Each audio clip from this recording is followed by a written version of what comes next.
তো গাইস সংসারে মেলায় এসে আমাদের সঙ্গে এটা কি হয়ে গেল। তো মেলায় যাওয়ার জন্য সবাই রেডি হয়ে গেলাম, আর এই দেখতে পাচ্ছ আশেপাশে সব বান্ধবীরা চলে এসেছে। তো গাইস এখন চলে এলাম মেলাতে, আর এখানে আশেপাশে বান্ধবীগুলো ঘোরাঘুরি করছে দেখতে পাচ্ছ। আর এখানে চলে এলাম আচারের দোকানে।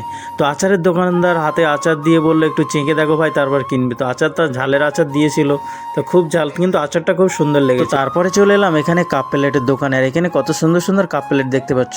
তো এখানে দেখছি আবার পান্ডা ঝুলছে, তো পান্ডাকে একটু নাড়া দিয়ে দেখলাম কেমন। তারপরে এখানে বন্ধু বলছে এটা নেবো না তারপর বললো হালকা, ওই জন্য দেখলাম সার্কাস থেকে একটা গরিলা বার হয়ে এসছে।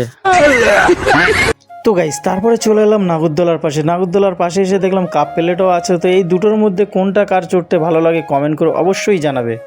ঘোরাঘুরি হলো, তারপরে সবাই বলছে খিদে পেয়েছে, তো চলো সবাই এবার একটু জিলিপি খেয়ে নিই। তো জিলিপি এখানে 500 জিলিপি নিয়ে নিলাম, তারপরে সবাই মিলে জিলিপিটা খেলাম। আর এখানে দেখতে পাচ্ছি ড্যান্সের এত বড় লাইন। তারপরে চলে এলাম হাঁটতে হাঁটতে ট্রেন স্টেশনে। তো ট্রেন স্টেশনে দেখলাম প্রচুর ভিড়। এই সাইডে আসতেই দেখলাম এখানটায় প্রচুর ভিড়, আমাদের দেখে ভয় লেগে গেছে। তারপরে শুনলাম না, এখানে 3D যে গেম খেলা হয় সেই খেলাটা হচ্ছে।